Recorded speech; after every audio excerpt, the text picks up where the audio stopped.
Le stade Bingu de Lilongwe, la capitale du Malawi, est presque achevé. Il pourra accueillir plus de 40 000 spectateurs et la piste d'athlétisme a été conçue selon les standards olympiques. Comme de nombreux projets quasi terminés, une université, un nouveau parlement, des routes, un hôtel de luxe, le stade a été construit par une entreprise chinoise avec un prêt chinois. L'ambassadeur assure qu'il s'agit d'une politique généreuse et sans contrepartie. Nous ne posons pas de conditions à notre coopération économique. Quand nous offrons un nouveau bâtiment parlementaire, quel profit pourrions-nous en tirer ?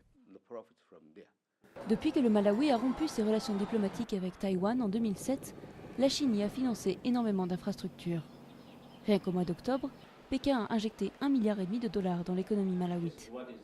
Mais la majorité des investissements restent des prêts que le Malawi aura du mal à rembourser d'après certaines ONG. Rien n'est gratuit.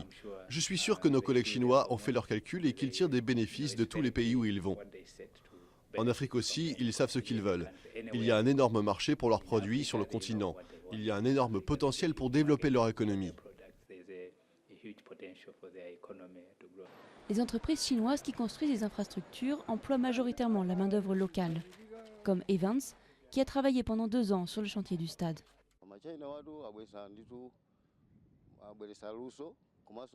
Les Chinois ont transmis les compétences et les connaissances. Les gens qui travaillaient dur ont appris quelque chose. Ceux qui ne se sont pas assez investis n'ont rien appris.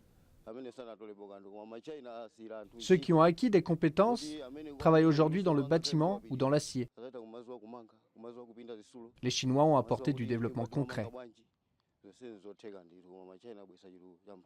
Evans a lui préféré faire le pari du commerce. Aujourd'hui, il compte sur les 1200 ouvriers du chantier et demain sur les supporters.